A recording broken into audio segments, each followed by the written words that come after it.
Last video में हमारा ये वाला कॉन्सेप्ट बचा था, तो उसको मैं इस पार्ट में कवर कर रहा हूँ क्योंकि मैं चाहता हूँ आप इस पे भी काफ़ी अच्छे से फोकस करके इस कॉन्सेप्ट को भी समझें।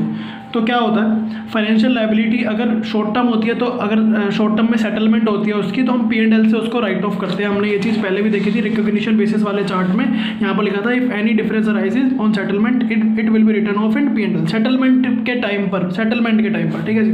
तो अभी लॉन्ग टर्म अगर है, लॉन्ग टर्म है मतलब कई सालों में आपको रीपे करना है, रीपे की डेट ये है, बट आप उसको अर्ली रीपे कर देते हो।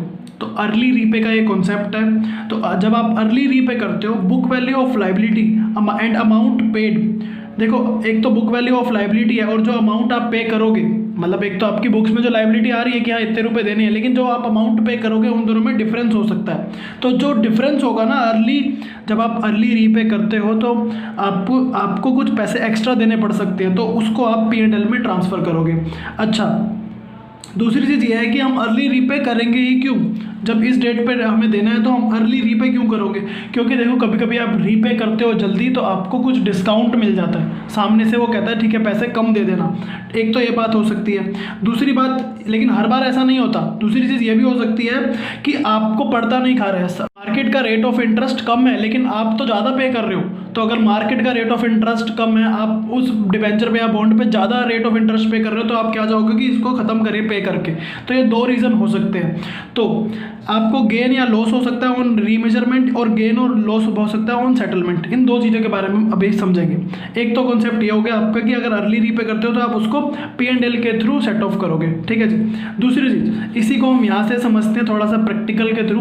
तो क्या था, हमने एक क्वेश्चन किया था आज, उसमें हमारा FL फाइनेंशियल लायबिलिटी जो आ रहा था 447633 आ रहा था। हमने जो एक ही क्वेश्चन करा इस वाली क्लास में, जो उसमें ये आपका फाइनेंशियल लायबिलिटी आ रहा था। तो और 180 और 180 हमारे तीनों सालों के एंड पे ये हमारी लायबिलिटी थी।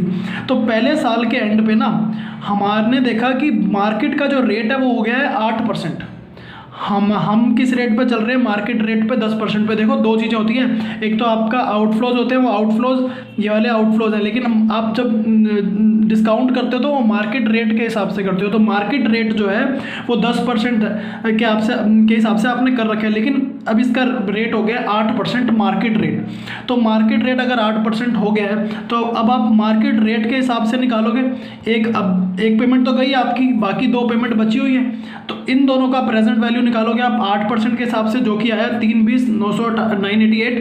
और दूसरी चीज़ है, यहाँ पर चेंज हो गया, यहाँ पर आपका मार्केट रेट चेंज हो गया है। तो इस डेट पे देखो कि आपकी बुक वैल्यू में कितनी लायबिलिटी आ रही थी।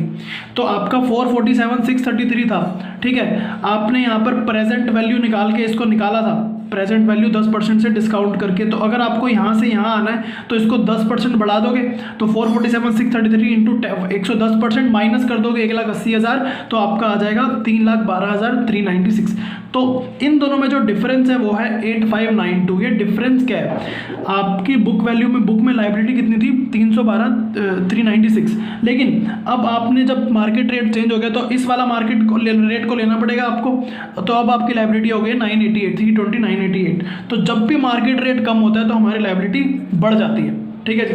आगे कहता है इंड एस रिक्वायर, देखो रीमेजरमेंट की बात जब आती है तो इंड एस ने कभी नहीं बोला कि रीमेजर करो, ऐसा कुछ भी नहीं है। लेकिन जब तुम रीमेजर करोगे या फिर अर्ली रीपे करोगे, अब ये इजी है, अर्ली रीपे करोगे तो उसका डिस्क्लोजर करना ज़रूरी है, ठीक है।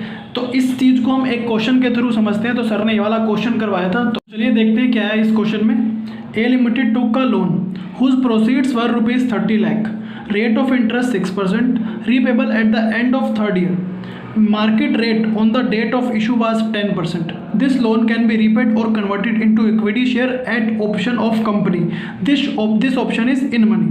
Early repay is also possible. At the end of second year, when market rate was 7%, A Limited repaid this loan. Amount paid was 30,25,000. तो अब समझते हैं इसको क्या कह रहा है। ए लिमिटेड टू का loan whose proceeds for 30 lakh, ठीक है जी। रेट ऑफ इंटरेस्ट 6% है, जिसको रीपे करना है at the end of third year. Market rate on the date of issue was 10%। Market rate जो है वो 10% है। This loan can be repaid और converted into equity share at the option of company and the company is in money.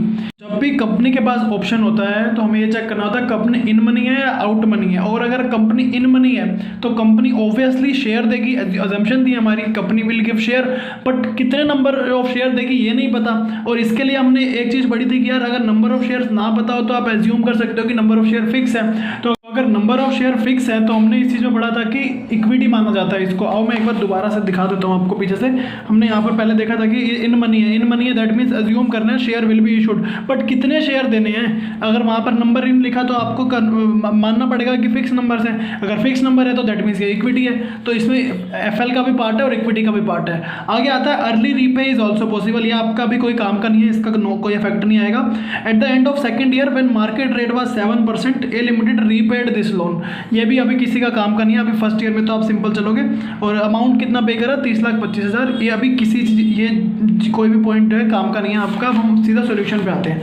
तो क्या करना है इस पे, on the date of issue मतलब आज के दिन आपने देखा कि भाई 81 जाएगा हमारे यहाँ से, 6% है रेट, 30 लाख का 6% होता है 81 जाएगा हमारे यहाँ से हर साल के एंड में। तो 81 गया। थर्ड ईयर के एंड में कंपनी चाहे तो शेयर भी दे सकती है, कैश भी दे सकती है, लेकिन कंपनी इन मनी है तो हमें एज्यूम कर लेते हैं कि कंपनी शेयर ही देगी। तो ये अमाउंट जाएगा। अगर आप इसका प्रेजेंट वैल्यू निकालेंगे तो आपका आएगा 447,633। मिक्स इंस्ट्रूमेंट है, ऑब्वियसली ऐसे ही करेंगे। प्रोसीड्स है आपकी 30 लाख रुपए, तो डिफरेंस जो है इसका इक्विटी है वो 25,255,367। ठीक है जी, यहाँ तक तो समझ आ गया हमें। आगे तो नॉर्मल जैसे आप एफएल बनाते हो वैसे ही बनाना है। आपको पहले बैंक में पैसा मिला, आपने 1,80,000 की पेमेंट कर दी, और इस पे एक चीज़ बताओ कि 6% रेट लगेगा, 7% लगेगा या 10% रेट लगेगा।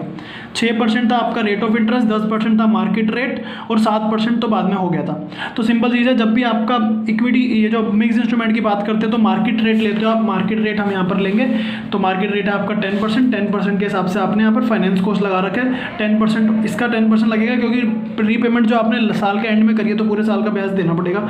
सीडी आया, फिर आपने इसको बीडी में कर दिया। अब आ गया सेकेंड ईयर। सेकेंड ईयर में आपने कहा था कि पेमेंट करोगे, कॉन्ट्रैक्टेड पेमेंट थी 1,80,000 की, वो तो करोगे ही करोगे, और इस पे 10% जो आपका फाइनेंस कॉस्ट था ये तो निकालना ही पड़ेगा आपको। तो ये दोनों चीज़ें तो ठीक है। लेकिन सेकेंड ईयर में क्या हुआ कि आपका उन्होंने बोला कि आप 30,25,000 आपने रीपे करना है, अमाउंट पे करना है, और मार्केट रेट हो गया 7%। मार्केट रेट कितना हो गया 7%। अभी हमने ऊपर मेजरमेंट का क्वेश्चन देखा था यार, अगर मार्केट रेट चेंज हो जाता है ना तो आपको अब देखना पड़ता है कि आपकी लायबिलिटी कितनी है, उसको रीमेजर करना पड़ता है। जब मार्केट रेट का चेंज हो जाता है तब आपको अपनी लायबिलिटी रीमेजर करनी पड़ती है, क्योंकि मार्केट रेट के हिसाब से ही तो आपने लायबिलिटी कैलकुलेट करी थी पहले। आज के दिन जब मार्केट रेट चेंज हो गया तो आप अपनी लायबिलिटी भी तो रीमेजर करोगे। चलो देखते हैं आपकी लायबिलिटी है कितनी। तो 3,12,396 में से 180 तो आपने पे कर दिए, और ये ऐड करके आप जब इसको नेट करोगे तो आपकी लायबिलिटी आती है जो कि बुक्स में है, वो है 163,636। ये है आपकी बुक वैल्यू ऑफ लायबिलिटी जो कि आ रही है। बट हमने यहाँ पर देखा था कि एक तो होती है जो बुक वैल्यू जो आपकी आ रही होती है, और एक और चीज़ होती है जो आपकी उस रेट के हिसाब से निकलती है जो कि मार्केट में रेट है। तो मार्केट में जो रेट है यार वो है 7%। तो 7% के हिसाब से आप अगर आप निकालते हो तो आता है 168,224। बट लेजर में देखो तो आप आ रहा है 163,636। अभी मैंने आपको दिखाया लेजर में कैलकुलेट करके। तो आप इन दोनों का जो डिफरेंस है वो आपके लिए एक्स्ट्रा लायबिलिटी है। तो आप उसमें आप कहाँ से लिखोगे, loss on remeasurement. Loss on remeasurement आपको एक कैलकुलेट करना पड़ेगा। सिंपल चीज़ है, जो उस दिन का मार्केट रेट है उसके हिसाब से लायबिलिटी निकाल लो, और जो बुक वैल्यू है आपकी बुक वैल्यू के हिसाब से लायबिलिटी निकाल लो। जो भी डिफरेंस आ रहा है उन दोनों का जो डिफरेंस है वो आपके लिए हो जाता है 4588, जो कि लॉस ऑन रीमेजरमेंट है। एक तो आपने ये निकाला loss on remeasurement. Loss on remeasurement है, जो लॉस हमने रीमेजरमेंट के टाइम पर निकाला था वो लॉस अलग था, लेकिन हमने जो सेटलमेंट के टाइम पर बैलेंसिंग फिगर देखी वो अलग है। ये तो हमने सेटल करा ना, तो हमें देखा कि यार इतना का लॉस हमारा और हो रहा है, लेकिन रीमेजरमेंट के टाइम का लॉस तो हम निकाल ही रहे थे। यहाँ पर भी हमने सीखा था मार्केट रेट के हिसाब से हम रीमेजर करते हैं तो उसके हिसाब से हम निकालते हैं। ठीक है जी, ये तो था आपका पूरा सोल्यूशन। लेकिन पेपर में कैसे लिखना है, यहाँ पर सर ने एक क्वेश्चन कराया था, क्वेश्चन नंबर 51 अर्ली रीपेमेंट का, एक ही क्वेश्चन था ये वाला। तो इसका सोल्यूशन मैं आपको दे दूंगा, और उसके साथ इसका जो क्वेश्चन था उसकी भी फोटो मैं बुक में से दे दूंगा आपको, सो दैट आपको एक पता लग सके कि हाँ पेपर में आपको कैसा करके आना। तो चलिए जी, इस क्लास को यही खत्म करते हैं। आई होप आपको ये चैप्टर समझ आ रहा होगा। एक कमेंट किसी ने पूछा था कि हेजिंग कब होगा। हेजिंग आने वाले लेक्चर में होगा। एफए के बारे में, हेजिंग के बारे में हम आने वाले लेक्चर्स में पढ़ेंगे। Till then, thank you.